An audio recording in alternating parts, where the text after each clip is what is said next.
Welcome, welcome. Thank you all for coming out tonight to our first meeting of the FY26 Advisory Committee of the Allegheny County Library Systems. My name is John Tobe, and on behalf of myself and the staff and the board, we really appreciate everyone coming out and offering their talents and their time and their wisdom to help us figure out what is the best course as we move forward in uncertain fiscal times. So I would like to recognize the board chair and the chair of this committee, Renee Nisley. Mike, want to say welcome. Thank you all for coming. This is going to be a difficult task, and a lot of very difficult decisions will be made, but it will be for the betterment of the library system in the long run, as we're faced with huge budget cuts and possibly more to come in the upcoming years. So thank you all for coming. Yes, indeed. So as I've said a couple of times, everything that we're showing up on the wall here, because it's a small font, there are copies in your binder. And this is yours to keep. And if you have propensity to write notes, you can write in there. And we'll get to the post-it notes, but they are always the secret weapon of every meeting. And then you have an aha moment, you want to write those down. So according to our agenda, the first thing we have to do is say welcome and then sort of explain why we're here. We, as we alluded to, we've come together to discuss and to learn and to propose realistic plans for the library system to continue to serve the community next year, and in the next 50 years, the next 100 years. We thought we should have a charge for this committee so that we all knew what we were trying to do at the end of it. So we wrote what we hoped is something that's simple and easy to understand, which is to recommend actions to the Board of Trustees by January 15th, which is the beginning of the library's budgeting and the county's budgeting cycle. Recommend actions to the Board of Trustees by January 15th, 2025 for the Allegheny County Library System to sustain cost-effective library operations in fiscal 26 and beyond. So the question is, how did we get here? Why is this all of a sudden a big deal? Why not just keep doing what we've all been doing and succeeding? And the answer to that question is, in May of 2024, the Allegheny County Commissioners decided, or they faced their own budget crisis, and one of their solutions was to cut all outside agencies by 10%. So that meant the Allegheny County Library System lost $122,000 of funding that it needed to continue the way we had been continuing. Unfortunately, 2 weeks after they said there was a budget cut, they also mentioned there was a 15.34% increase in health insurance costs. So not only did they take it away, they also added costs to us. So, and because this was May and the Board of Trustees typically approves our budget at our June meeting, we had very little time to really study the issue, really decide what was the best path forward, how to decide what we wanted to do. So we, as a board, thought our best option was to use one of our special accounts, our Ronald Knippel account. He was a gentleman that gave money to the library system in the 90s in his estate. There was about $55,000 left in his estate, and with some shuffling of staff and things, the board and the leadership team decided that the best course of action to get us through this year was to liquidate that account, so that we could have the time to decide how to move forward. So the short answer of how did we get here is our budget was cut. We liquidated one of our more flexible accounts that the board uses. That's not going to be around in fiscal 26. Of course, as you know, inflation is not stopping. So the cost of books, the cost of fuel, the cost of groceries, they're all going to continue to go up, and we still need to manage that. And unfortunately, we are not optimistic. I'm not optimistic. I don't want to speak for everybody, but I'm not optimistic that the Allegheny County economic outlook is going to get significantly better by June of 2025. So we wanted, the board said, Renee came up with this wonderful idea of forming this group committee to try and decide, what's out there. Let's hear from the people that are going to be affected by this. Let's hear what their suggestions and ideas are, and how do we find something that works for everybody as best as possible. Let me just say why I don't think the funding is right on the horizon. It's not just around the corner for us.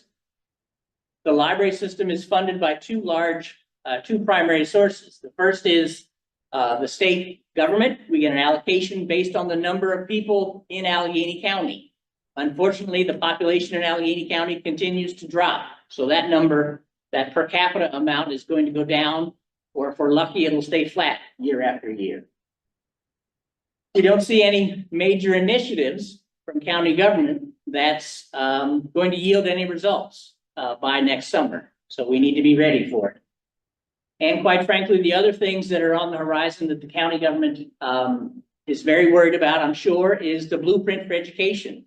I would anticipate that they're going to be looking at every agency they can to try and find funds to fund their obligation to the blueprint for education. So those are the reasons that I think we need to be realistic and possibly even a little pessimistic about our options to get additional funding from county government next year. With that bit of introduction from me about why we're here and what we're doing, I thought it's a great time now if we wanted to introduce ourselves, take a minute or so that we can stay on schedule. So I will turn to my best friend, Kathy. I'm Kathy Kinsman, and I'm with the Friends of the South Cumberland Library. Me already. Judith Spiker, I run the Georgia Street branch. I'm Andrea Everett. I'm the Human Resources Director. Clary Williams, I run the branch here at the Vale. Ashley Swinford. I'm the Director of Marketing and Outreach. I'm Marilyn Apple. I work in the materials department as cataloger.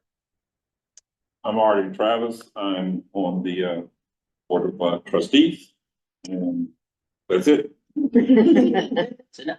Yep. I'm Allie Klein, will be previous coordinator of program and events, the new delivery. But I have the others again. I'm Tracy Reeve, and I'm on the committee thing. Kate Metzger, I've been with the library for 16 years, and Monday will be. I've been a children's librarian.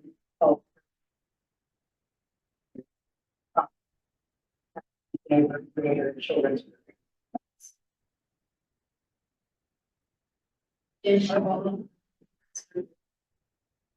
Mark Hartmeyer, I'm the owner and principal agent of American Insurance Center, and been a library user all my life. I think it's a great thing for the community, and I want to see it succeed, so that's why I want this. I'm Carol Kenny. I am the chairperson of the Western Port Library. My name is Judy Hall, and the background of the entire elementary library media specialist for my library, and I work for the Allegheny Board of Education in Frost Elementary School for 13 years. I'm retired, and one of the city organizations that I'm involved in is I'm president of the Mobile Friends. Interesting. Hi, everyone. I'm Rhonda Schubart. I'm with the University of Maryland Center for Environmental Science and do external relations for the Appalachian Laboratory in Prosper. I'm a long-time library lovers. Charles Shockney, I'm retired school administrator from Baltimore City, currently working as an instructional specialist in Hill County School. I've spent my entire career fighting for librarians and libraries and the importance of literacy. all that we do. My name is Jess Shipley. I am the manager or service leader of the Washington Street Library. I'm Bill Bingman. I'm a board member. Emily Zumbran.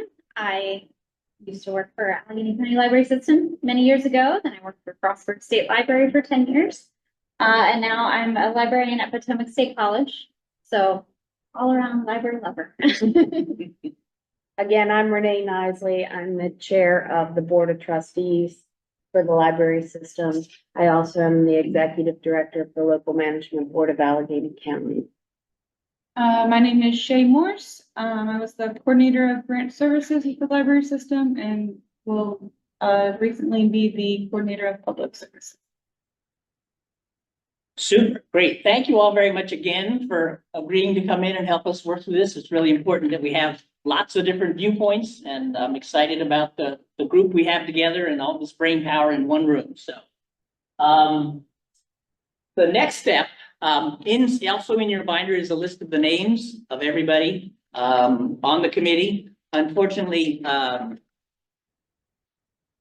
Leah, another one of our staff representatives, as a perfect indicator of the situation that the Allegheny County Library System is in, got a job offer from another county library system that paid $10 an hour more than we are. So she's made the right rational human decision and decided to go with the money. So she will not be joining us, sadly. But I thought the next step is we talk a little bit about how these meetings are going, since we have only until January 15th to work out some recommendations and some ideas. We have monthly meetings planned, typically on Thursday evenings, with the exception of the January meeting, which would be a Tuesday. We see, all of our dates there. The way to think about the meetings is the first two, this meeting and our September meeting, are all about sort of providing or setting the context of the library system, describing what we do, who we serve, how we're organized, how we're financed, just sort of giving everybody a broad education of how a library system, how this library system operates, so that when we get to the October and the November meeting, there'll be a shared understanding of what we do, what works well, what costs a lot, what costs not so much, so that when you start making those decisions and deliberations, you'll be able to say, oh yeah, this is a good idea, but we may know that it's going to mean that this has to suffer a little bit. So we just wanted to take the first two meetings. This meeting is about usage and library usage. The September meeting will be all about library finances. I'm sure everyone's excited about that. And then our October and our November meetings will be all about brainstorming, looking at ideas, looking at the costs, looking at the benefits of each of the ideas that are presented, looking at the costs and the benefits of the services we provide, and then trying to find new ways to keep things moving. So that'll be our middle two meetings, October and November. And then December, everything should be solved. And we'll just begin drafting and polishing all of our recommendations. And then by the January meeting, we'll be ready to present to the full Board of Trustees. And they're as friendly as Bill, Artie, and Renee. So we have nothing to worry about in front of that Board of Trustees. It's just a title, but they're regular folks like the rest of us. Any questions on how the meetings will go? So again, this meeting and the next one will probably be a lot more lecturing, and then it will become your turn to do a lot of discussions, share some ideas, things like that. Because we are going to be talking about some tender subjects, about the possibility of maybe reducing hours, or the possibility of having to close a library to sustain the library system, or because we just want to have an open and honest dialogue about what's working and what we should continue to do and what we should stop doing. We thought it was a good idea to send out a document of best practices, just to remind everybody that we're all here with the same goal, which is to make the library system the best that it can be with the funding that we have. And that we should do our best to try and keep our statements positive and know that, we're not gonna pit one against another. One of the things, so we have how we're gonna manage the meetings, communicating during the meetings, being open and honest.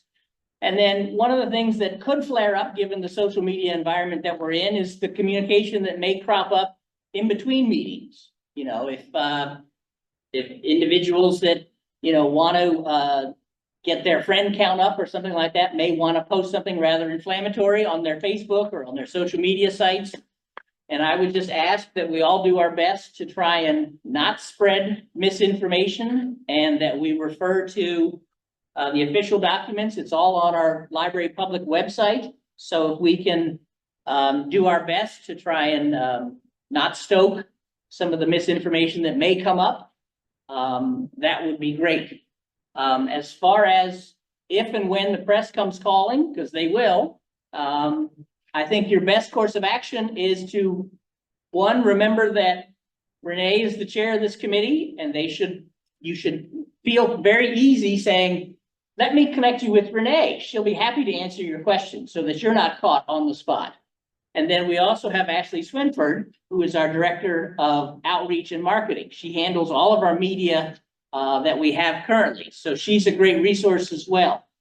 And the reason that it's important that this committee sort of speak with a single voice is because we all hear different things and we're better together. And if T hears that all of a sudden we're going to paint the room orange, and then Allie says, no, they didn't say orange, they said tangerine, and the press calls them both, all of a sudden the press's story is that the committee is fighting with each other, as opposed to the bigger mission or the bigger question, which is we're trying to solve our budgetary issues here. Okay, and that's why we just are asking that everybody sort of share amongst ourselves, but not respond to everything that comes down the pipe. All right, here's my new skill that I'm learning about. It's we know that during meetings, we have lots of ideas and we have lots of questions. We're not necessarily going to be able to get every one of them during every meeting. So everybody has a Post-it note that we can put on the board, or we also have the whiteboards with fresh markers if you have questions. And I promise we'll be able to answer all of those questions before the next meeting and send out answers to all those in email. Now, I'm going to try and make this work here. We have this other tool called Padlet, which is exactly a virtual whiteboard. So I'm going to try not to lose my connection here.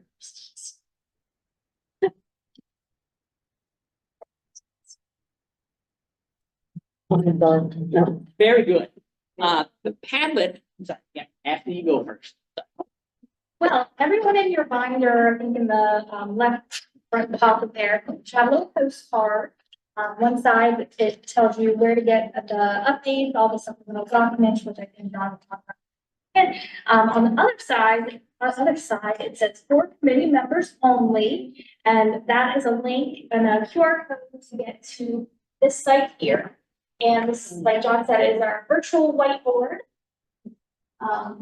To put a sticky note with a question on it, you just come to the bottom right corner here with this white green button and click it. And then you type in your question and your name.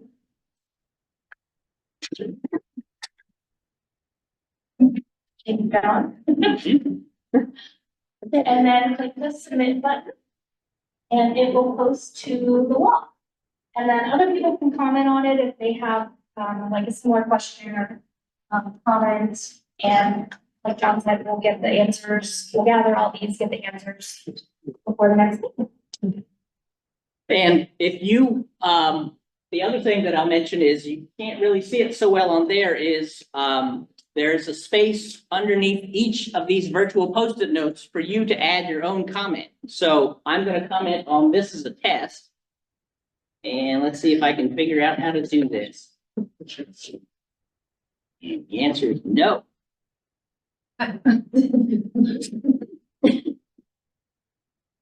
Oh, wait, You can just type it. you just type it in there, okay. We just typed it. This is a comment. All right, so now you can see if this resonates with someone and you say, yes, but what about this? This is a place to have a dialogue.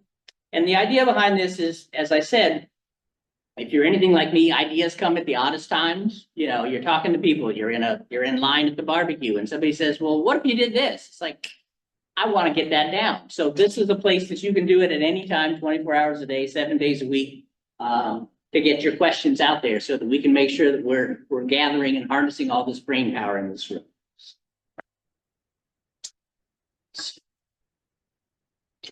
Alrighty.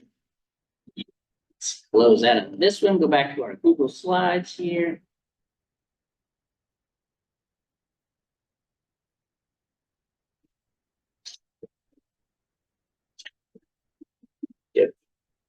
Oh, stop.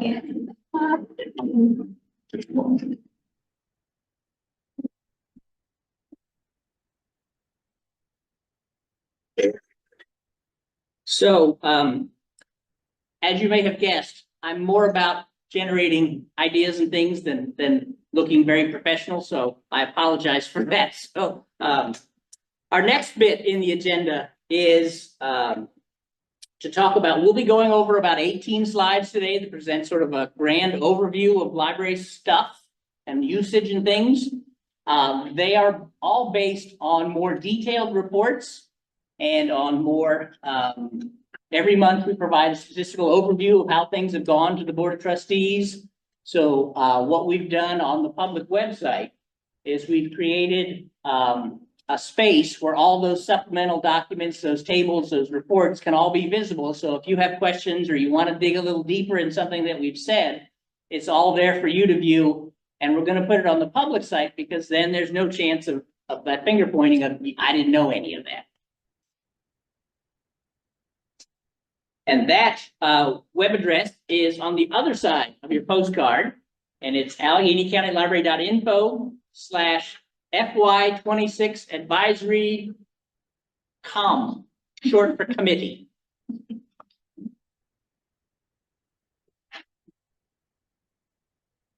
All right.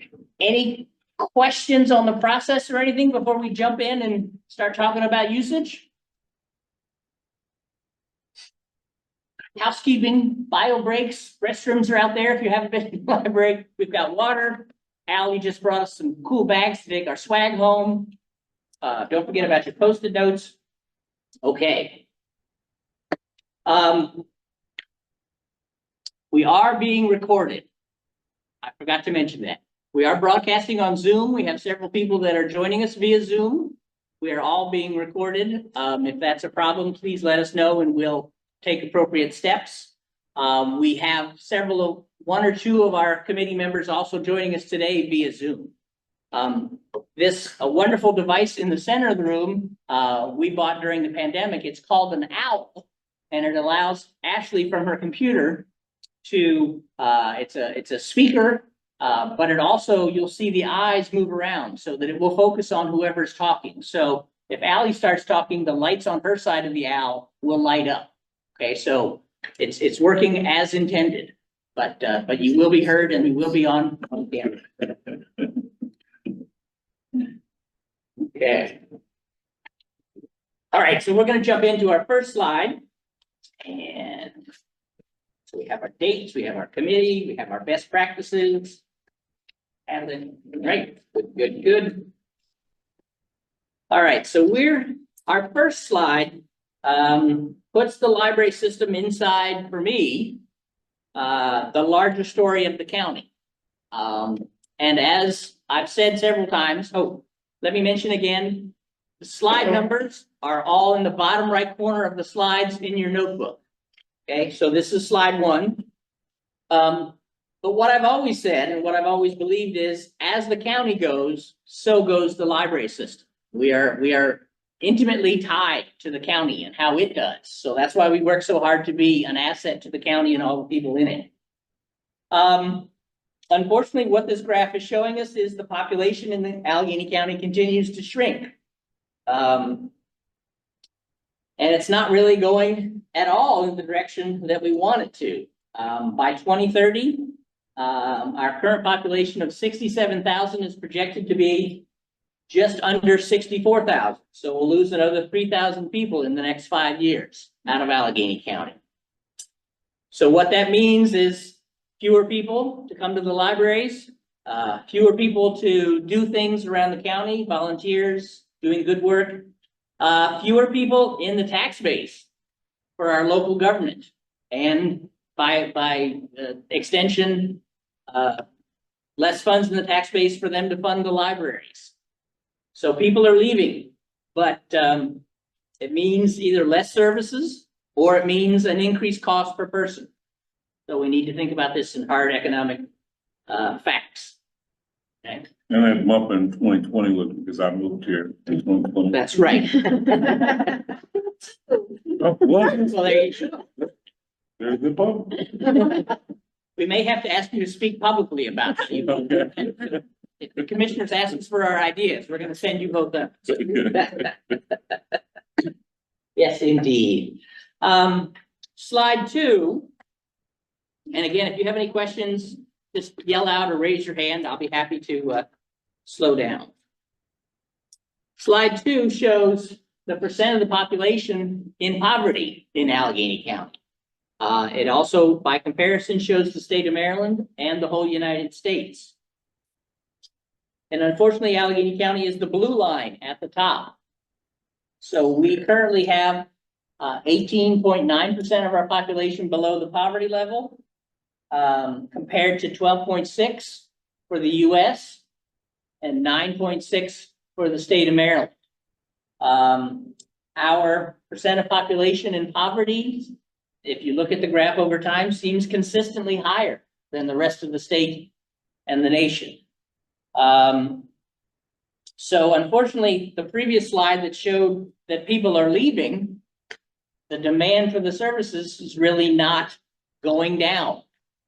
So that need for services is still there because we have just as many people in need. So those folks still are going to be reliant on our shrinking tax base.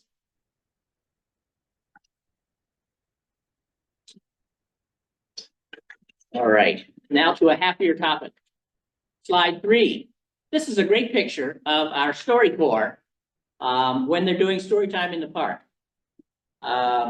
It's one of our many successful community events. And I just sort of wanted to break it up and share the mission statement of the library system right at the top. We exist to improve and enrich the lives of the community members that live in our area and can take advantage of our services. So at the bottom, we put a QR code that will take you to a list of a lot of our other great community events. If you need to have a feel-good moment about how your tax dollars are being used here in Allegheny County at the library system. This story time at the park is at Canal Place.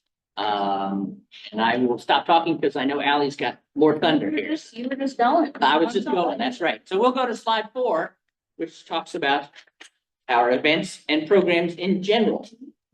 I am gonna quickly highlight, Storytime in the Park. This summer, we were reaching a high, with attendance. Most of our Storytimes in the park had over 100 people at them. We partner with the food bank for that, and they give out food to everyone who comes. We give out books and crafts to all the kids that come. It's a really fun event, but it was a really hot summer, so, and we do story times all throughout the year. Okay, but now I will talk about all the other fun things. So we provide all kinds of activities that anyone who's come to the library has probably seen just how jam-packed our event calendar is at any given time. I think the last time I checked, we were averaging like over 40 to 50 programs a month, which is crazy considering that we have 32 employees. Okay, 32 employees. 33 employees. Half of those are admin, and then we have the branch staff who have taken on a lot of the branch programs. And StoryCorps is made up of 3 full-time StoryCorps members who do most of the story times and children. And you can see most of our things have become, over the past few months, taken over by the branch staff to help with that because there's such a high demand for the types of programs that we do. We try to make sure all ages, everything that we do is free. We try to partner with a lot of local agencies as well as businesses to come in and help do things. And we try to provide educational and assistant type programs, but also we do a lot of fun things because the library is a fun place to be. We want people to have that feel good moment, we want them to come to us and feel safe, but also know that this is a fun place and that they can come and get their problem solved, but also have a good time doing it. Looking at my notes. Yeah, we have yoga, we do wellness programs, free yoga, 2 of our locations. We do Dungeons and Dragons, we took up 2 years ago, and it's been so popular, we've had to go to like 5 different groups now. Do different book clubs, book raves, and of course, game nights for all families, different art projects, craft projects, things like that. And then we always have the meeting rooms that we spaces. Yeah. And then I guess I'll talk about fiscal year 2024. Is that we provided 1,446 events, and they were attended by an average of 2,500 people per month. So clearly they're in high demand. As far as I know, we're on trend for the 10-year high of program attendance. They continue to be a very important part of our services. Yes, yeah, they're a very important part of our service to the community. And the chart that I put in there, each color is a different category. So whether it's a health and wellness, whether it's a passive programming, or whether it's story time, so each color represents a different style. Story time is a big chunk because they're some of our most successful programs. Ready for me to go to slide 5, Ally? Yep. All right. Ready as I'll ever be. Slide 5, here we go. Yep. I already touched a little bit on StoryCorps. Again, they're made of, well, they were made of 3 StoryCorps members. They'll now be made of 2 program specialists, and then Kate will become the coordinator of children's programming and also doing some of that, some of the programs as well. I'm the CEO. Yeah. In case you're wondering how short staffed we are, 10-year high, but 2 people. And of course, story time is about really getting kids to love books. They come and they have fun, and we need to teach them to safety is a vital to supervise them, but finger rhymes, and we do dancing and stuff to get them moving and really getting them engaged in the books. We ask them questions about the books and point things out, and really do it for all ages. Anyone is welcome to come, and families love it. And they know all their names, and they'll come in and be like, isn't this Kate here today? Isn't this Stacy here today? And it's very cute. But aside from just doing story time in the branches every week throughout the year, they also go out to the schools and do a bunch of outreach as well in the elementary schools to really instill that love of reading. Even if they can't get to us, at least we are getting, we'll make a library lover out of them. A lot of elementary media centers are seeing a lot of STEM in Liverpool, but that means the kids don't. I don't know if you guys remember going to the library, but that was like see, like it wasn't your regular teacher. You weren't having to learn. It was like a breath of fresh air for the student joy. So we're taking those story times to the kids to just still instill that reading is not a punishment. If you're getting a book, doesn't have to be his homework. I will find a book that you love. Give me time. You just start him from the youngest, you know, we have infant from story time, and then I'll see the kids. Another reason for the schools, because libraries are kind of scary. The high school and middle schools do not have libraries. So if you try to look up, they can't teach, they can buy the conclusion. And then, well, in the elementary schools, and now I don't know this year, because things have changed, but several of the media specialists have been split half-time and top pre-K half-time. Did you do that, or did that come out? I was looking at that, Okay.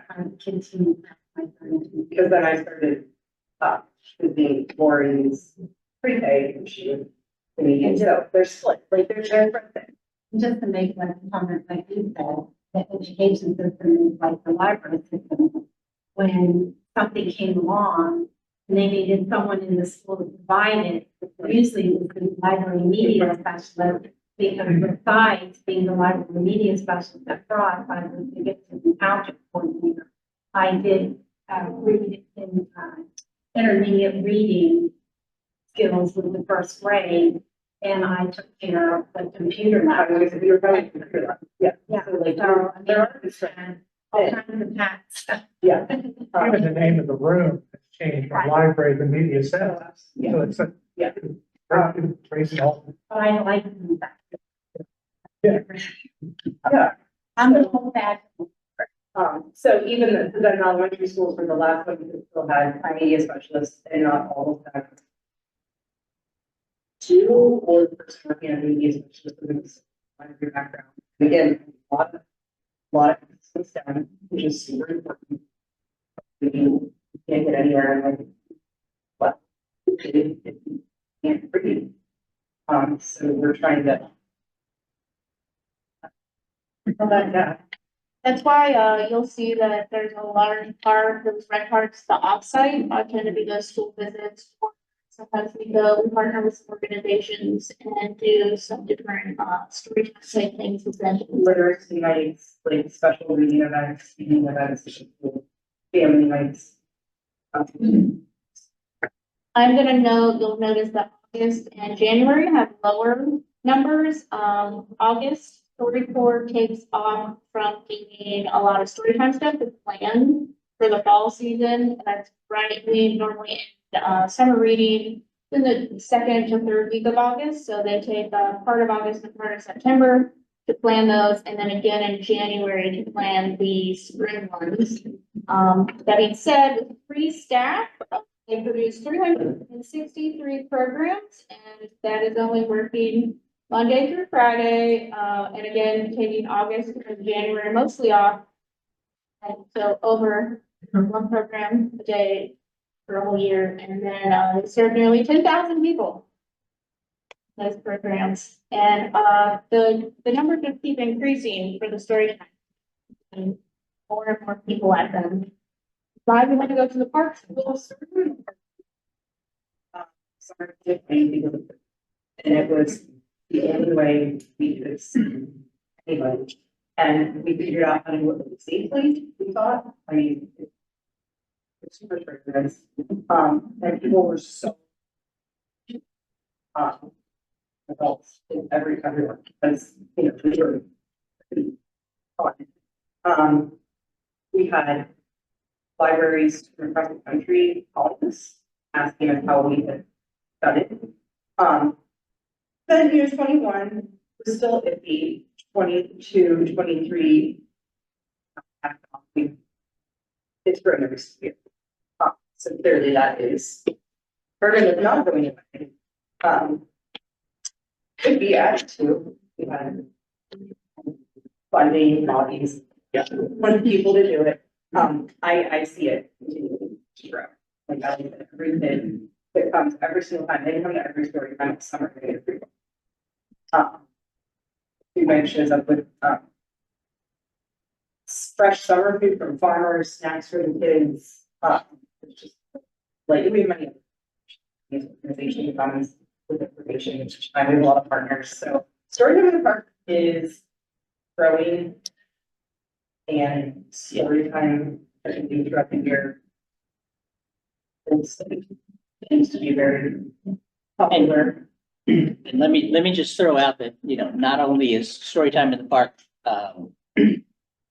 a good thing for all the families and kids that come and listen to the readings. It is such an attraction now that we've been able to use our presence to bring in other agencies. As they said, the food bank is there. So now the kids can learn how to grocery shop for fresh fruits and vegetables right there during their story time. We've got health clinics going on at the same time that we've got story times in the park. So if people wanted to get an appointment or get their blood pressure checked, it's there. So, now that the library has this critical mass over the summer to get to these people that can't go anywhere because transportation in the county is not what it could be, we are now sort of the magnets that are pulling people together at certain times, and other agencies are now approaching the library system saying, hey, can we tap into that? Sorry. No, he basically started talking about slide 6. Yeah, no, it's fine. The story times in the parks, we do try to do throughout the family. It would be really nice if we could spread that even further. And of course, it's nice to get families in the parks, and they love going to the playground afterwards. And it's nice seeing all the families. You get to see them connecting with each other. I'm trying to skip the points that you already talked about. Yeah. So our summer outreach, including we do Raising a Reader in the month of May, where we try to go to a bunch of the different elementary schools. They have the Raising the Reader program, and we go to them and visit them. Your next step is the library after you graduate from Raising a Reader. Every pre-K and kindergarten class. It's a lot. And we are projected to hit a all-time high this summer. 110. And that doesn't even include half of summer.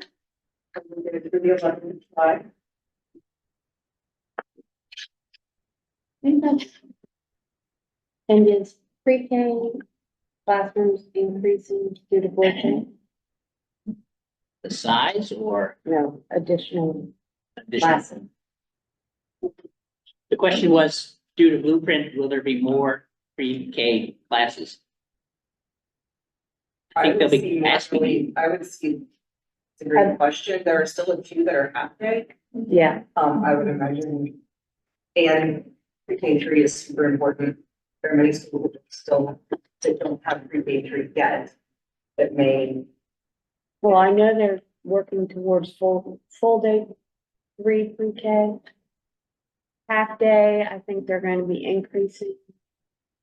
At least in several of the schools, maybe not all of them, but There's definitely need. yeah. So that's just gonna increase what you do. Yeah, and I think the line on this graph just shows how this service is such an important part of what we do as a library system now, and it's growing and growing. Almost like it matches that poverty. Yeah. Slide 7. Slide 7. All right, so this slide is just taking a look at the collections that we have available in the branches. It's a breakdown by the type of materials that we have. So you can see adult fiction is the most popular. What we have varies branch by branch, but every item that we have in the system is available to every patron in the entire county through our library catalog. They can be placed holds on and shipped to any branch in the county. And we have items of contemporary significance, all different types of things for every type of interest. And then we have lots of different formats and things that are targeted for different audiences. So you can see our adult fiction is almost 25% of what is getting borrowed. And then second, we have our children's easy books with that almost 20%, which is, you know, really tying into all the work that the StoryCorps does as well. And then adult movies is Not both adult movies, right? not children's movies, adult movies, that's what the collection is called. But yeah, you know, more serving that entertainment need, you know, since there are no blockbusters, a lot of people might not have the funds for the streaming services, you know, due to the poverty or other factors, so we have that there. We have large print items, for people who need those, that's around 6%. And then we had, about, 208,599 items checked out, in the past year. And unfortunately, we discovered, the library system, we're in a consortium with, Washington and Garrett County so that our patrons can borrow material from all around, our region. And we discovered, we've been with them for about 3 years, and we just discovered last week that, we were not getting credit for interlibrary loans going out. So there's actually, that 208,000 is about 15,000 items short. So we'll be correcting that as soon as we can, but just as clarification.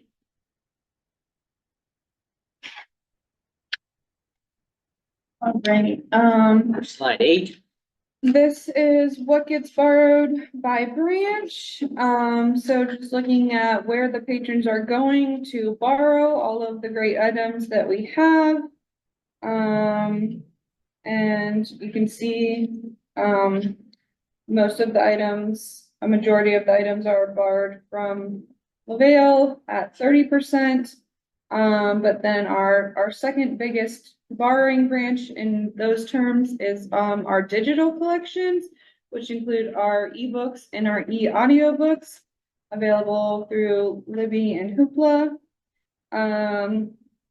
So that is 23% that we are serving those patrons without them physically coming into any library branches.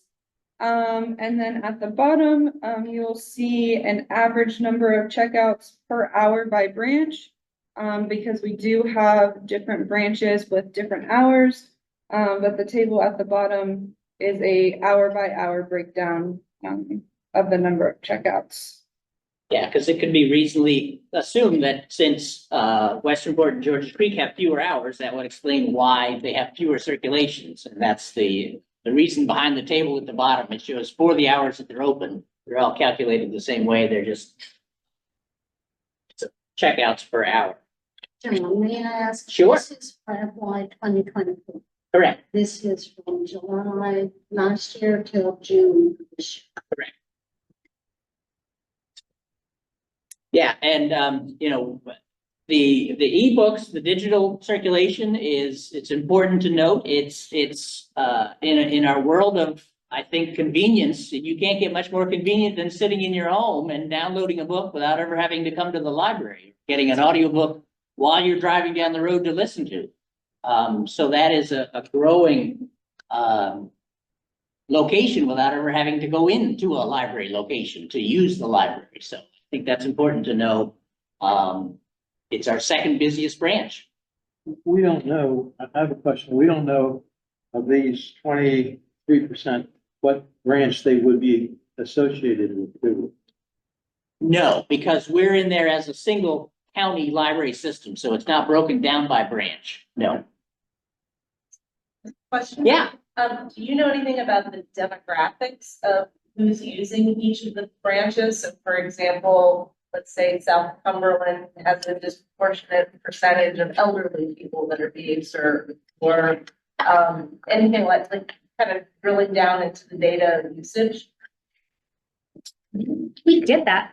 Yeah. Yeah. That was, yeah, any data that we want to look at for next meeting or going forward, yeah, just let us know. We can see what we can, if we can find it, we'll get it.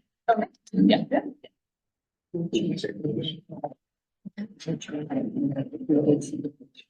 Okay. Any other questions on that one? Oh, geez, back to me. All right. When you say checkouts, is that per item or is it like per person? So like I could bring up 14 books and check those out. So like, does it count as one? Is that one or is that 14? That's 14. Gotcha. 14 items, yeah. Thank you. There is also a report that Rich found for our department, the number of unique library cards that are used. So you can tell that 6 people came in and checked out 52 books. So Okay. you can see that. All right, and if we go to slide 9, okay, so we know what people are borrowing, but what's in the library collection that they can, that's available to them? So we have a collection development policy that is designed to meet the cultural, informational, educational, and recreational needs of the library patrons in our area. We're continuously looking at our collections to see what's out of date, to see what needs to be replaced. And it's continuously revised and reviewed. As you would imagine, as a library, print books, things that are in print are the largest chunk of what's in our collection. But then if you break that down by format, you can see that adult fiction is 22% of what's in all of our collections. And by collection, I mean what's on the shelves at our 6 locations. And then you'll see children's easy books at 17% of what's on our shelves. And the thing to note is we've got a department, the materials department, that tracks very closely what's getting circulated, what's being checked out, and then they mirror what's in our collection to try and do that. So you'll see 24% of our circulation is adult fiction, and you'll see that 22.4% of what's in our collections is adult fiction. So there's a constant balancing act going on to try and meet that demand.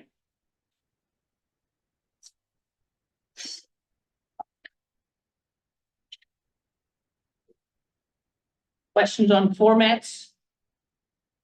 The other thing to think about with digital is streaming is taking over a lot of things. Audiobooks and DVDs, they're getting harder and harder to get. So they're all shifting their business model to the streaming model.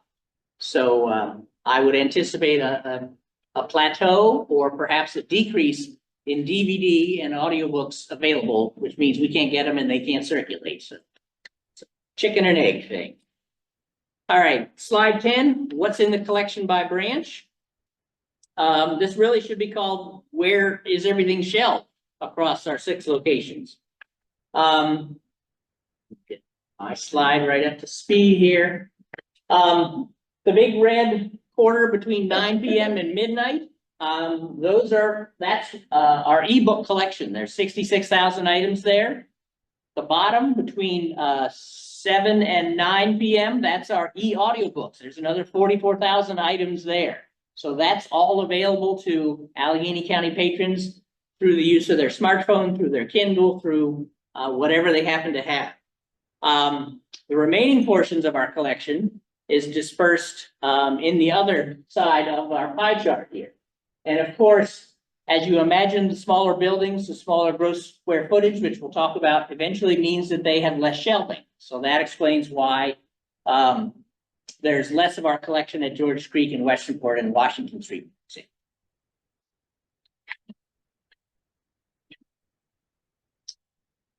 We're going to jump to slide 11. And I'll hop in. All right. So slide 11, we're looking at library visits. So the people coming into the libraries. We do a visitor count or a door count twice a month for a whole week. So 2 weeks out of the month, our staff hand count the people coming into the libraries, and we double that to get an estimate for each month. So last fiscal year, we had over 138,000 people coming into the libraries, which is up 24% over the previous year. So we're really happy to see that. The pie chart breaks it down by branch. I know Western Port there is missing, so I have that number. It is 7,332. Yeah, 7,332 for Western Port. So that breaks it down by branch. And then a couple charts at the bottom look at some other factors, like we looked at checkouts per hour. The chart on the left looks at the average number of visitors per hour open at each branch to get a clearer look at what an hour looks like at each branch. And then the chart on the right looks at the trends of what people are doing when they come into the libraries. These are not mutually exclusive. You know, someone can come in and check out an item, attend a program, get on the computer, all three in the same visit. So they won't total up to 100%. Plus, we don't track everything, you know, whenever you come into the library. So they're not going to total 100%, but we get to see what the trend is across the last few years of what people are doing in the library. So again, as Ashley referred to, the table in the bottom right-hand corner is sort of, we wanted to get some insight. So you come into the library, what are you doing? What are you doing? So, we started looking at, how many people check things out of those that came in visitors. So that's that first row, the percent of visitors borrowing items. And fiscal 22, was right after the pandemic. We had a lot of people that were excited by curbside pickup, but now they were really excited about coming back into the library. So we've got 47% of the people coming in and checking out stuff. Unfortunately, that number has started to drop off. So there's fewer and fewer people visiting the library for just checking out stuff. It's dropped down to 35%. It could be that the 47 was artificially high, as I mentioned. It could also be that they're borrowing ebooks, because this doesn't count ebook borrow, but I just wanted to call out that trend. As we alluded to earlier with Kate and Allie, the second row looks at how many people are coming into libraries for programs and events. That is a steadily increasing number. So we've got up from 14 to 29% of the people are coming in for a library, an event, or a program. And of course, connecting people to technology is a very important part of what the library does in getting people across the digital divide. So we've been steadily around a quarter of the people that come into the library are using library computers. So that's been steady over time. Just wanted to highlight those things. Back to me. All right. All right, we're going to slide 13, which is we're always looking for new users, new library cards, new library accounts, whether that's through the story times in the park, whether that's story times in the library, so that they come in and they want to borrow something. So we looked at how many new accounts were created in the last fiscal year, in fiscal 24. So the top bar is where library accounts were created by branch, physical branch, and the bottom bar shows how many of those people that had library cards went ahead and established an ebook account where they could get ebooks or e-audiobooks. So our largest growth in new library accounts was in our digital users. That's over 1,100 people. And then LaVale had 1,001 individuals sign up for new library cards at LaVale. So you can just sort of see the distribution of where people are coming in. And again, to get a digital, to be able to borrow an ebook, you have to have a library card first. So they're not mutually exclusive there. Okay. So that's sort of the big picture of library stuff. Now we're going to talk about some of our non-traditional things that the library does to make the county awesome. All right. So we try to make our resources go as far as we can by creating initiatives with many community partners. So we have WIC come into the library and they have client meetings at several of our branches, Frostburg, Georges Creek. We have DSS come in and they have resource managers in the library. They can help people get connected to social services, like SNAP, for example. We partnered with the Allegheny County Health Department and they have a Narcan vending machine at our Georges Creek branch that dispenses free Narcan, and it is anonymous. So that's a really nice resource. Post-COVID, we distributed masks and COVID tests across the county. The COVID tests have always been extremely popular. We worked with the county on the Chromebook distribution grant. And distributed over 4,000 Chromebooks. Many of them were events at the library that we all pitched in, and Ally did a great job planning. And that was, really nice to see, again, helping that digital divide, giving people devices. Story times in the parks, like they talked about earlier, but having the Western Maryland Food Bank there. The health and wellness classes, there's the yoga classes, we've had a body band fitness class at Frostburg. And then there's some future projects that we're working on, maybe a gun lock safety distribution with the health department. Trying to get some sort of home delivery, with HRDC Meals on Wheels. Something we would love to do if it works out. Anyone want to add So- anything? Well, I think So that, you introduced this as non-traditional. This sounds like things that are needed and are essential. So why would we call them non-traditional when it's something that the community needs? well, And you're doing it. traditional in the classic, you want to get a library book and you want to check it out and you want to go.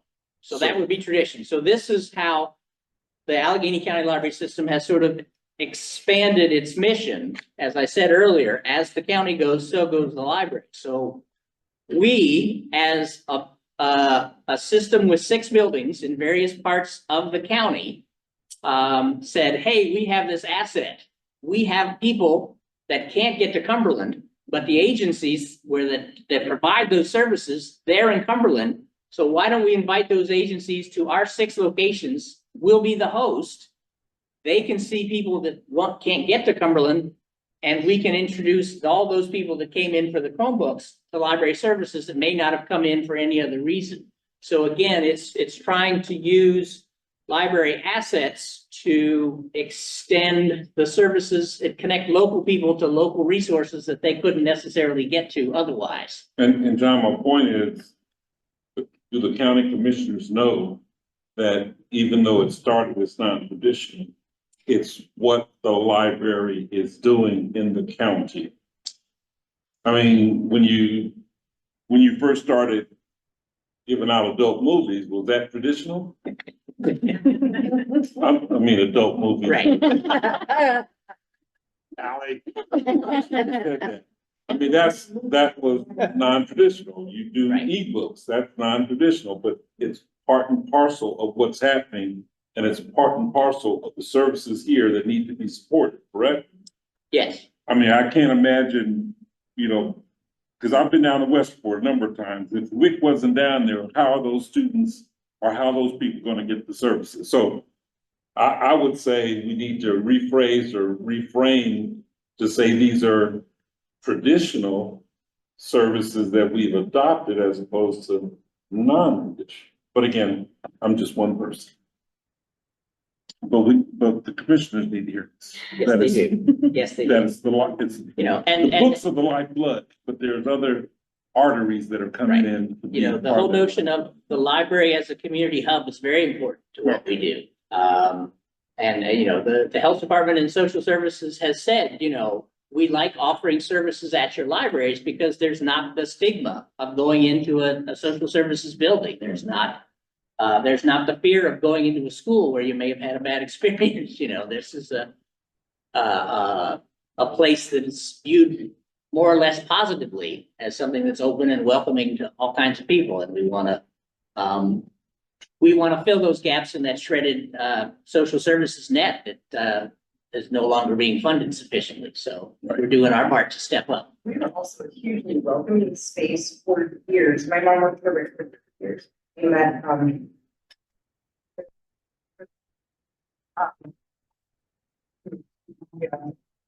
they met in the church in Western Florida, the church in Lincoln County. They went to a church in South Carolina. That's kind of like the barrier, transportation wise. Yeah, they asked me if in any way they could preserve our meeting rooms. At the churches they were meeting, they had to pay for internet, pay for a phone line, there were a lot of expenses, and then the facilities they were in were deteriorating to the point where it wasn't necessarily healthy for them to be there. This is such a more welcoming environment. Employees, families, kids. I mean, for me, you know, Allie's story time in the park, it matches up with the fact that we have the high poverty rate. It's getting these individual young people who are just below the poverty line into a place where they can read. Mm-hmm. And I'm certain that the blueprint for Maryland or other things need to find other ways to be able to get these young people to be excited about reading. So I'm sorry, I'm just on my soapbox. And I'm not supposed to be on the soapbox. We're supposed to be listening. I think the message also needs to include that not only are we offering supporting agencies that are being supported by the county commissioners in doing like there. So it's not just the library getting fund. You're supporting WIC, you're supporting the Department of Health, you're supporting social services when you're funding the libraries. Right. And I do want to say, I personally invited all the commissioners and the county administrator to come to our meetings. Their meetings are on the same night. They start at 5. I tried to get on the agenda, but I was too late for tonight's meeting. But I will be attending the next one to personally invite them because they need to hear this. And I hear everyone's, seeing what we're doing. That will then translate into some of the ideas that we'll be looking at in our 3rd and 4th meetings. So keep in mind what the library is currently doing so that we can discuss that later. We'll let the library team give us more information so that we can make better decisions, more informed decisions when it comes to those meetings. I would like to just say that for each one of these awesome things the library does on official capacity, partnering with organizations in the county, there's also at least one thing for each of these that is unofficial. There's not a day at South Carolina that goes by. There's not a mental health or disability group that meets there, unless the people have a safe space. Every week we have at least 2 meetings of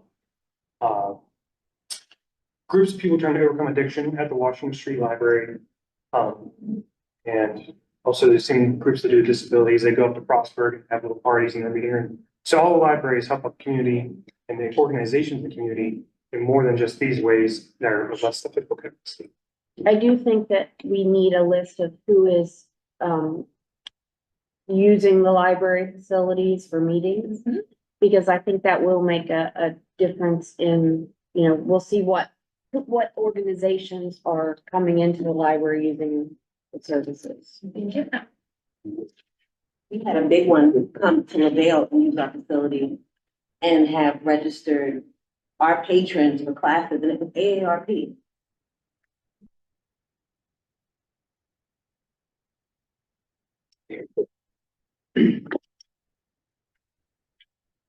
All right, the next slide, I just wanted to do a quick overview of the library org chart. So, of course, we have John as our executive director, and under him is the leadership team, and that is a total of 6 people. As you can see, the director of administrative services, the materials department is under her. Coordinator of Public Services, which is Shay. She oversees all the service leaders at our 6 branches. And then they oversee the public services staff under that. And then Shay also oversees the coordinators of children's programming, which is Miss Kate. And then Miss Kate oversees the 2 StoryCorps members. And then Miss Ashley over here, our Director of Marketing and Outreach, oversees our coordinators of arts and graphics. That's Renee Mason. And we've got HR And me. that takes care of all the people that work in And the our library Director system. of IT, so. And Jason is our Director of IT.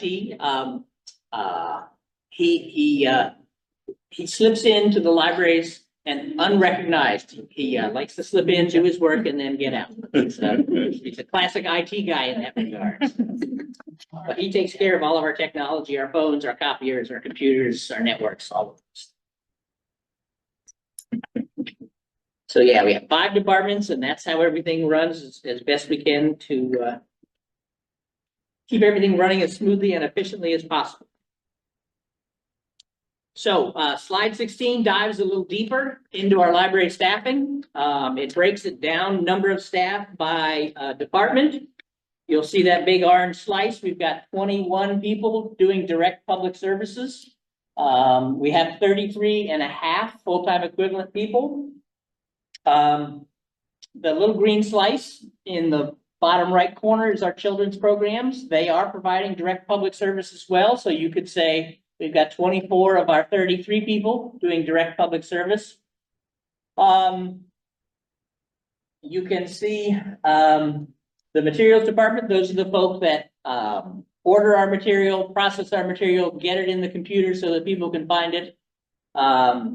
We've got outreach and marketing, which, as we've mentioned, is our the people that that's Ashley and Renee that tell our story. You know, it's great that we're doing story times in the park, but it's Ashley and Renee are the ones that are making up the posters so that people know this is happening. It's time for them to come. That's great. Our admin department is IT, HR, and me. So there's our 3 people there.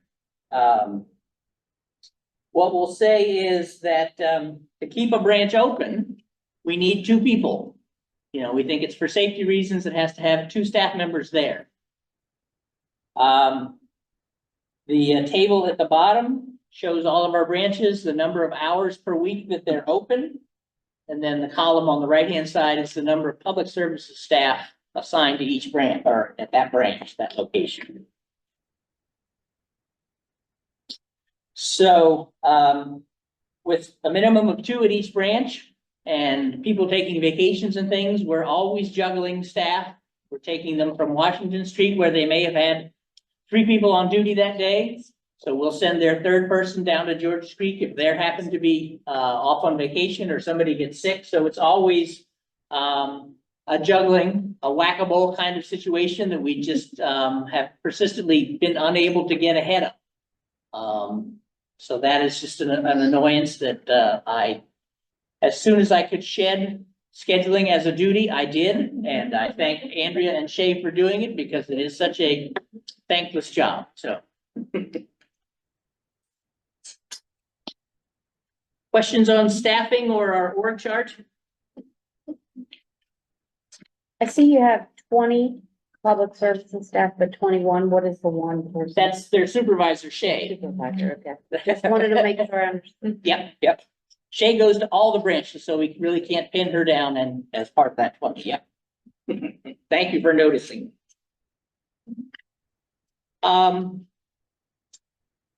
Slide 17, it approaches a level of how busy things are in the branches. So it's the number of visits to that particular library divided by the number of staff that they have available. Okay, so if you take the number of library visits from slide 11 and you divide it by the number of public services staff from the previous slide, you get these percentages. So what it shows is South and LaVale serve about 4,400 people per staff member that come in their doors. Frostburg is just below that at 3,400 per staff member. And then we've got an average of about just over 3,400 staff member, visits per staff member. Okay, so that's just sort of a proxy or a measure of how busy the branches are.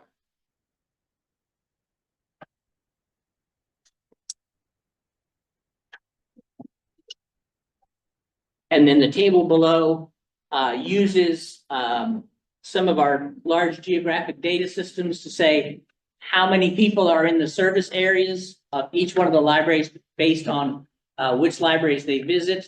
So again, as another bit of information, the table at the bottom shows what is the population of that service area divided by the public service.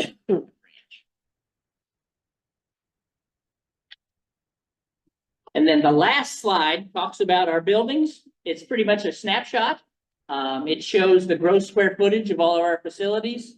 We're in LaVale. It's that big yellow building at the bottom, our largest branch of 17,300 feet, gross square feet.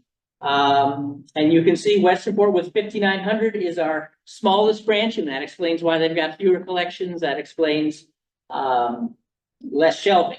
Okay, so that's sort of, that pie chart shows the different sizes of the branches, and that sort of explains some of the things you saw in previous slides. Again,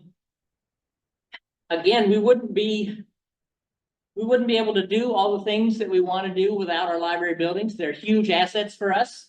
They allow us to plan and conduct services. They allow us to bring other agencies into our buildings to serve people in other communities. We have to maintain them, and it's an ongoing issue. We just signed another $3,000 worth of HVAC repair bills at today's check signing because things break. And that's all coming out of the library's budget. So our big pressing needs that are coming in the next 12 months that are systems, is that the roof at the Frostburg Library, it's original. It's from 1998. It was probably installed, and it was a rubber roof. It's now at the end of its useful life, and we've got 3 to 4 leaks going on in the Frostburg Library every winter when the snow melts, when there's a heavy rainstorm. So we need to work with the county in their capital improvement program to find the $100,000 to replace that roof. As I said earlier, the county had a $13 million deficit, so they've zeroed out any capital projects for this year. So that won't happen at least until maybe 26. Also is all of the HVAC, the heating and the air conditioning equipment that was purchased in the 2005 renovation of the Washington Street Library is also reaching the end of its useful life. So we need to plan and be ready for about $80,000 worth of air conditioning bills that are coming our way. Okay. In terms of library renovations and expansions and all of those things, what's next on our capital improvement projects for the library system as a whole is the Frostburg branch. It opened in 1999. It's going to be 30 years old before we know it. And just like your house, every 30 years or so, you need to spiff it up. So that's the next one on our list for a major renovation and expansion. So we'll be working in the years fiscal 28 and 29 to get funding, to do the architectural work, and then hopefully begin construction in 2030, 2029, something like that. So that's the next big capital project for the library system. Question. Yes, ma'am. Do we own all of these buildings? The Allegheny County Board of Trustees owns all of the buildings with the exception of LaVale and the Washington Street Library. Those 2 buildings are owned by the county commissioners. Other library systems across the state, their buildings are owned, all of their buildings are owned by the county commissioners and maintained by their county government. In our case, that's not the case because our county didn't have 2 nickels to rub together, so they passed it on to us. So now we're responsible for all that maintenance and upkeep. That's why that roof repair at Frostburg and those HVAC needs are so critical to us, because for every $1 we spend on heating, that's $1 we can't spend on programming, or $1 we can't spend on new materials. So,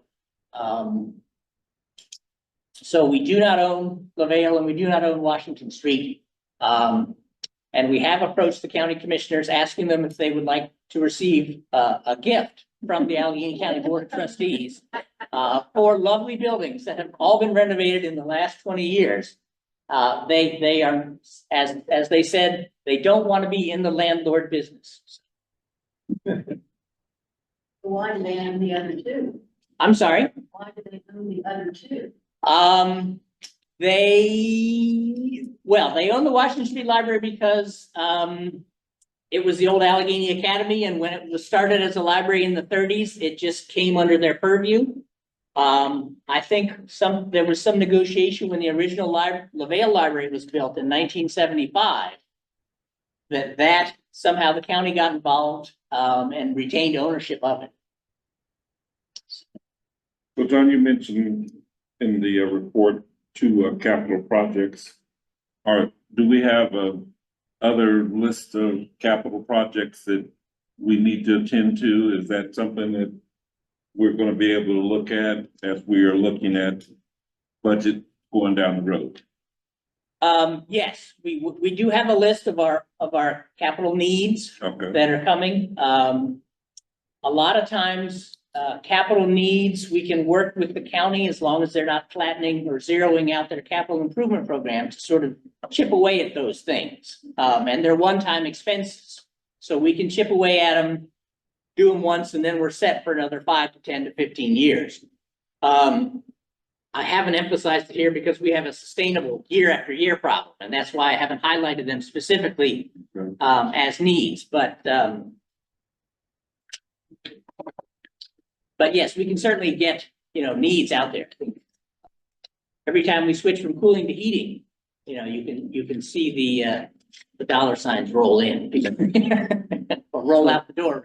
So the commissioners fund the projects, so they don't put that in the budget for you to set aside to. It is up to the library administration and the library board of trustees to bank money each year for these kind of expenses. So we do have accounts where we are contributing money each year for those emergencies.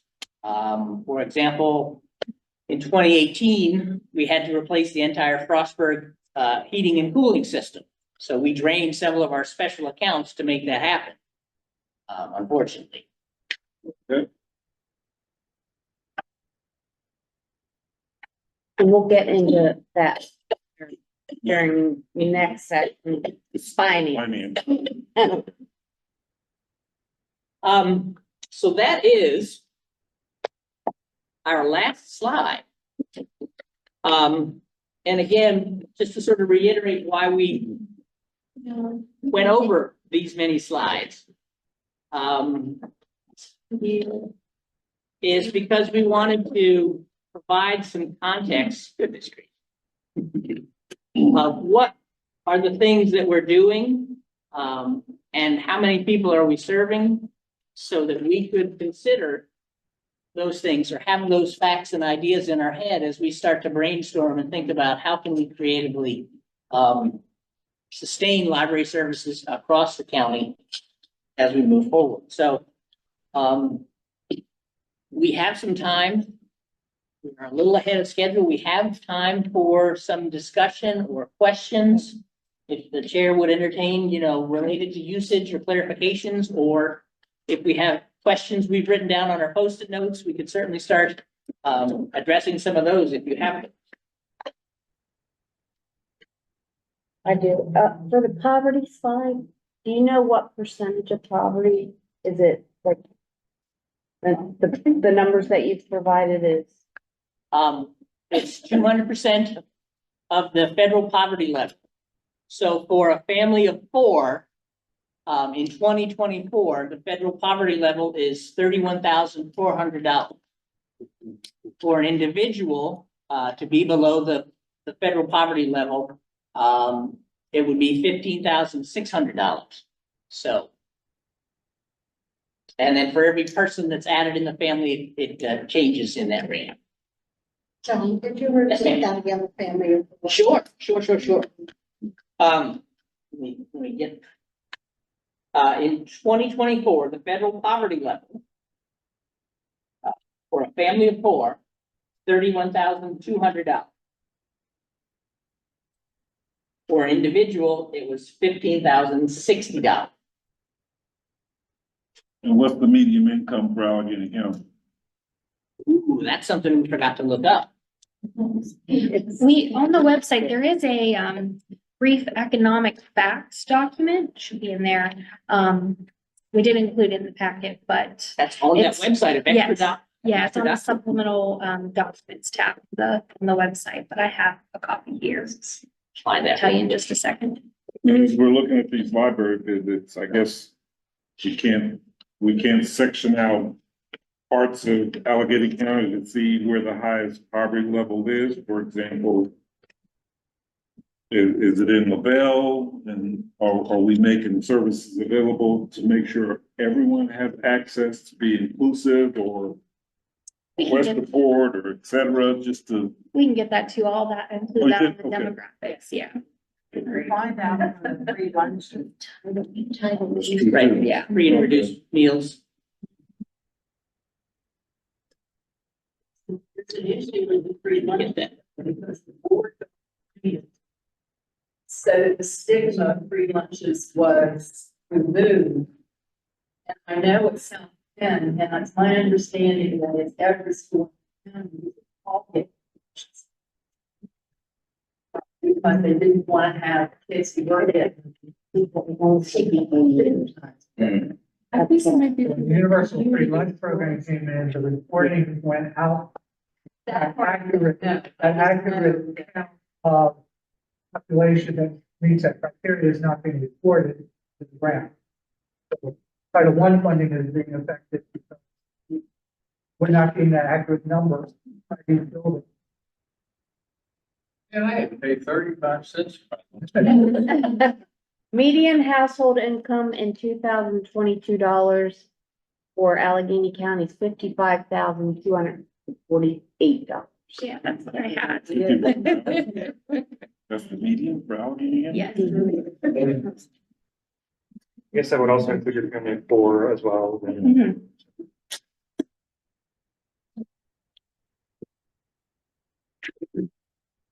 We had, households making under 25,000, 23%.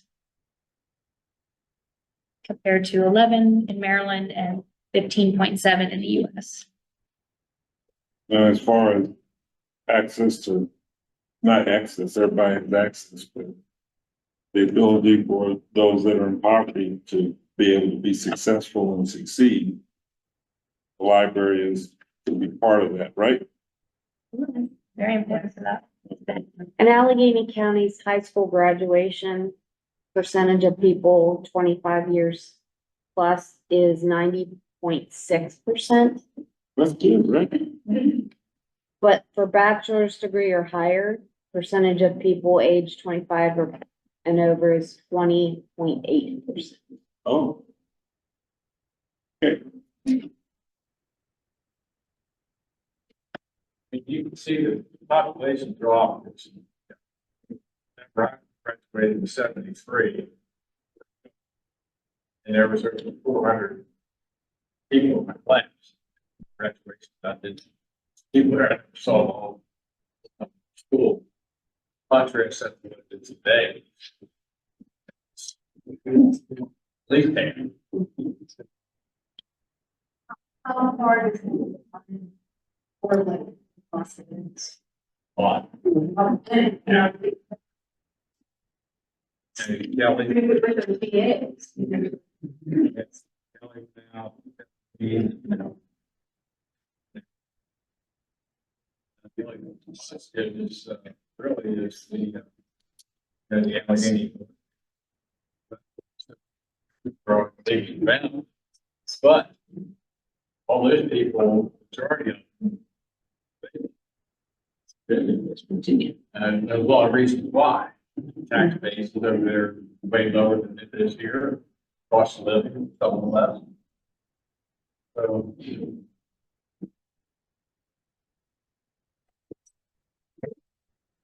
I have a question about material. Note on that, whenever Alex was talking about, do you go to schools to do this. What about bringing the kids, like on the field trip to the library? They're very awesome. Which is their day, it's all their money is paid. And they have to provide their own. Yeah, they provide, there are two springs, I think that, Fairmont Bell. Western Park, you walk. Yeah. Parkside, you almost could, but if you look too far. Parkside bust down this year for their rating in the range. But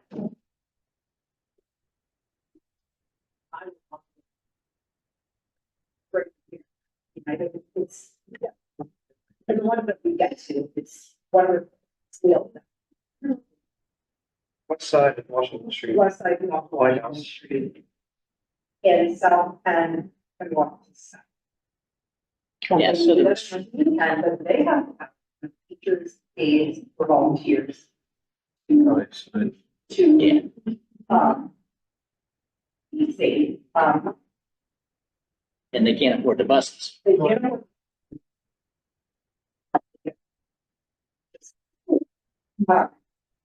And.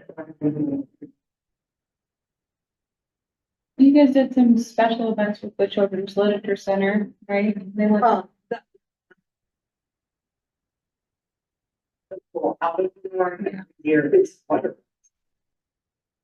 Job, they were able to have their literature festival. Well, Dr. Baker can talk about this, that they make sure that the authors and illustrators they bring in visit classes. So like the middle grade goes to visit every middle school. For the past, as long as I've been doing this, so 12 years, for the elementary, they also visit elementary schools, but we always try to field trip where the author comes to the library and get kids to the library. That's just a little outdoor in, Normally rotate the branch that it's at. We didn't all. yeah, it's always in the schools. This year it was the Georgia Street and all of the First Street, I believe. That's kind of here.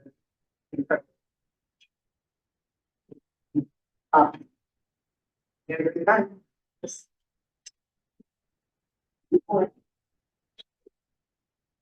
Emily, you had a question?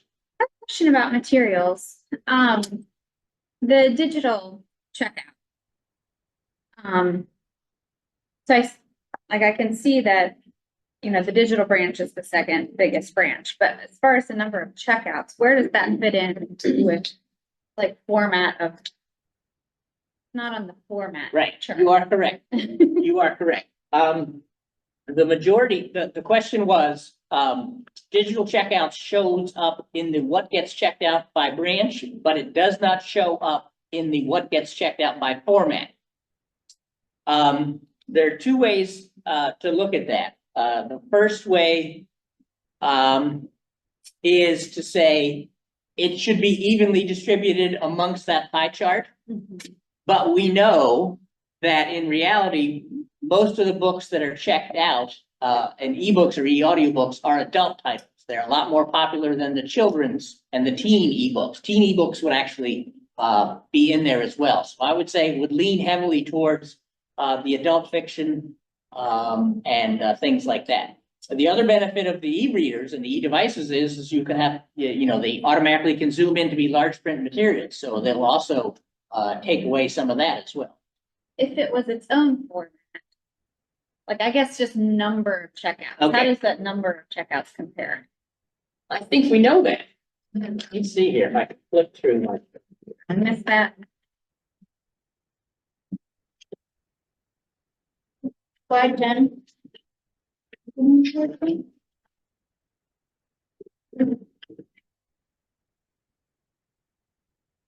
That's total in the collection. Yeah. Yeah, how many digital certs do we have? It was close to six, let me, I got here, close to 66-ish. 66-ish, let me, put that number here. That's the, number of items. See if I can dig that up.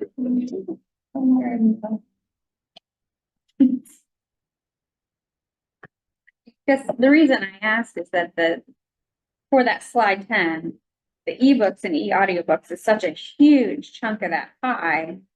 Is that proportional to what's actually being checked out? Those figures, the Allegheny County Library System, on its own could not afford to offer ebooks and e-audiobooks. So we have a consortium with the rest of the state of Maryland. And all the public libraries contribute, all 27 library systems in the state of Maryland contribute to a statewide consortium. And all those funds are then used to purchase or subscribe to ebook titles. And then at the end of the year, each library system is apportioned their amount. So while we, are a portion that we own that many, there are many, many more titles out there across the state in the entire consortium. That's just what's considered ours. So let me get back to your main question, which was 61,662 digital checkouts. thank you, Ashley.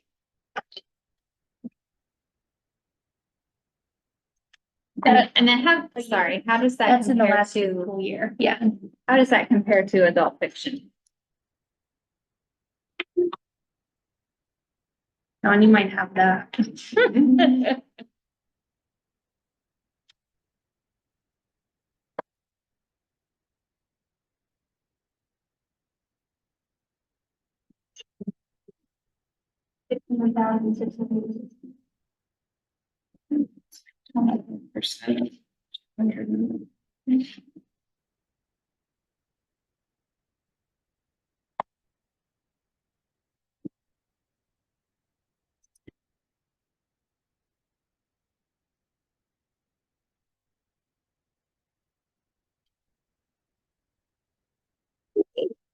pesky data piece.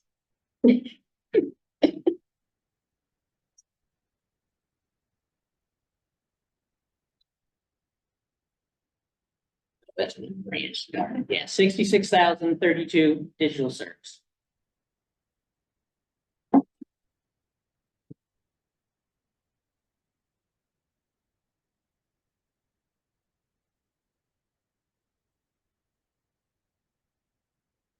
Data table, yeah.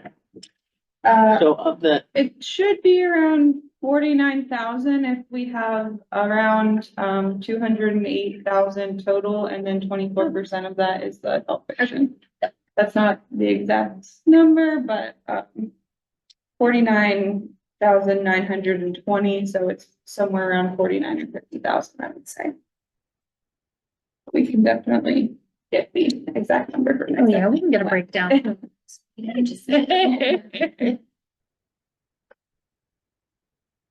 Any other questions?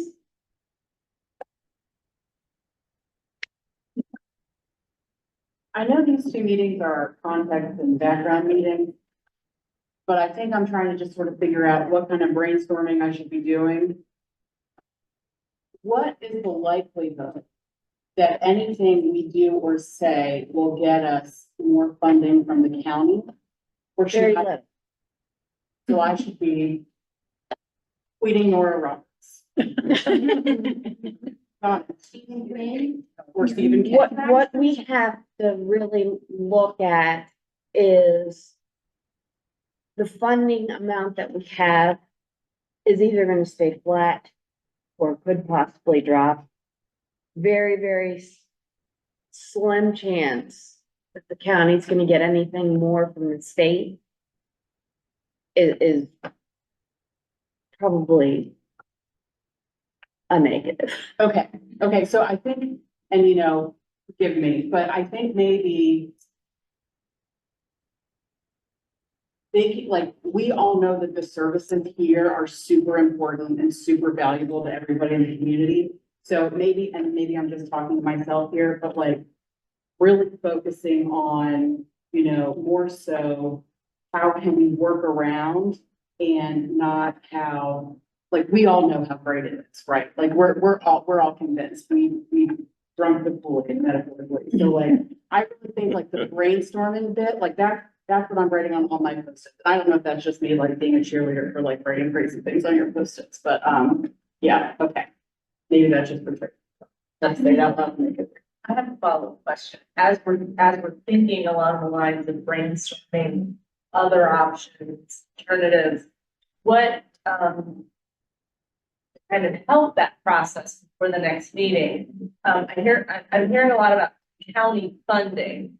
Is the library considered a county agency or county, like what is No, its it's a designation? And like, is there a 501c3 associated?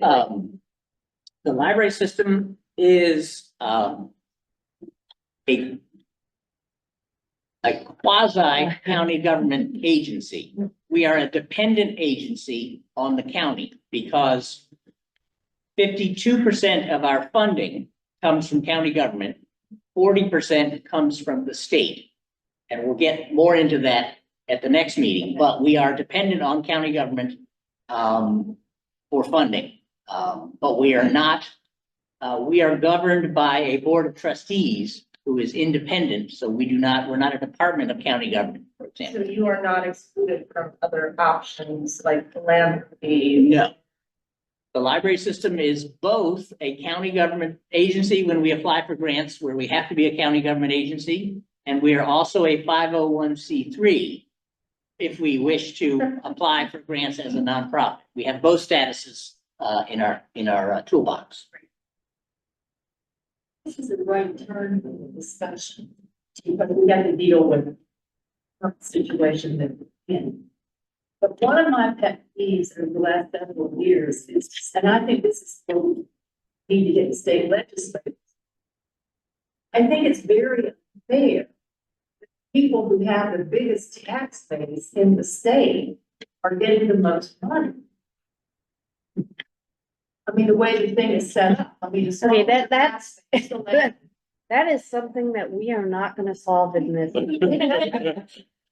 Just saying. No, but I'm just. I understand what you're saying, but that is Yeah, well, that's the thing. really, I know that has nothing to do with what this committee is supposed to do, but it seems to me we need to start writing letters to legislators. and say, "Hey, that's where we will We'll go. go if that's.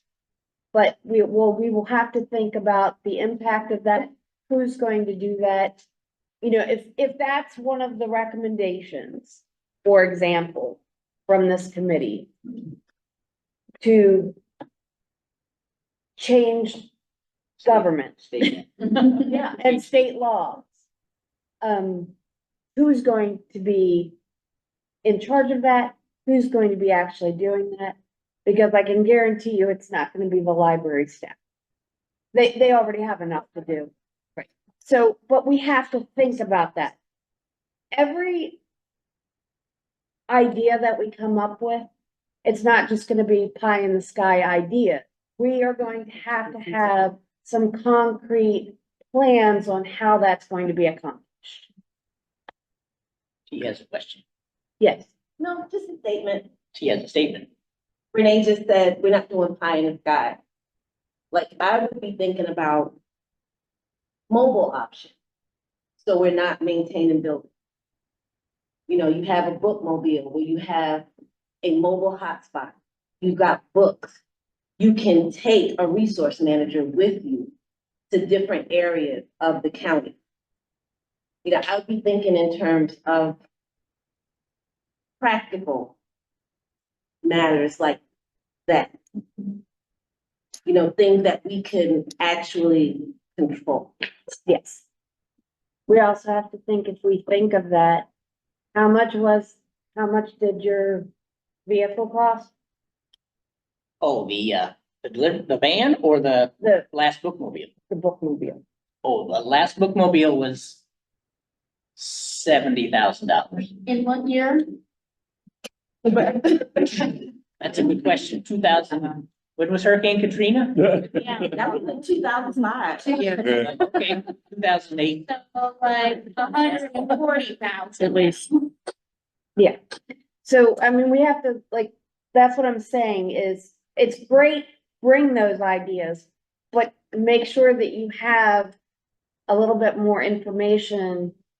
And it's not just an idea that we can just throw out. We need to have some information based on those ideas. Like if we want to apply for grants, what grants and who's going to write those grants? Because grants are not easy and it's not a guarantee. So, and I'm just the chair of the meeting and I'm trying to keep us focused on what our task is at hand and to make sure that we will be able to give concrete ideas with, the information to the Board of Trustees to make a difference in the library system, because unfortunately, we're gonna have to really look at some very tough decisions. And what we take away from, what we are giving to, or what we want to maintain, something has to be taken away from in order to do that. So we'll be looking at all of this. And as one of the 3 trustee members on here, when I was asked if I was interested in joining, I wanted to do so because libraries have been significant in my life, and I suspect everyone here.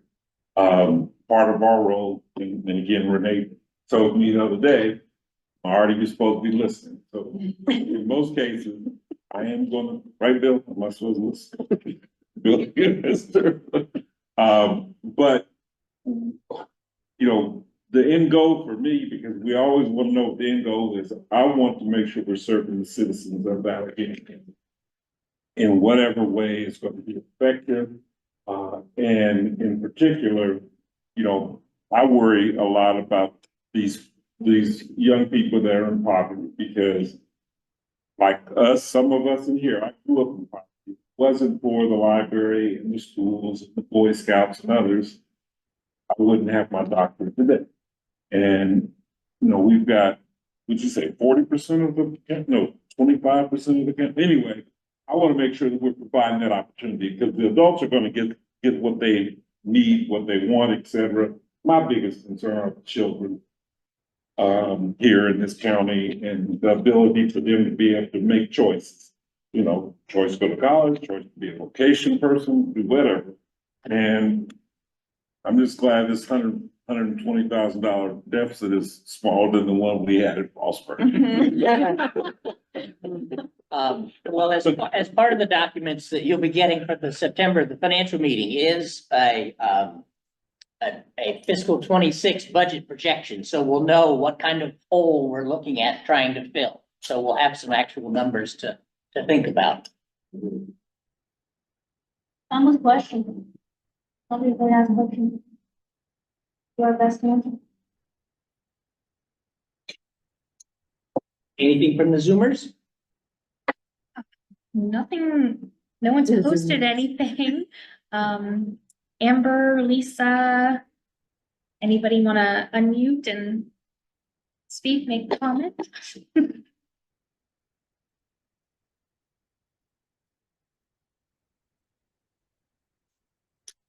Very good. Okay. Well, our next meeting is Thursday, September 5th at 6 p.m. right back here in this room. Again, we can't thank you enough for your time and your ideas and your willingness to help us out of this tough situation.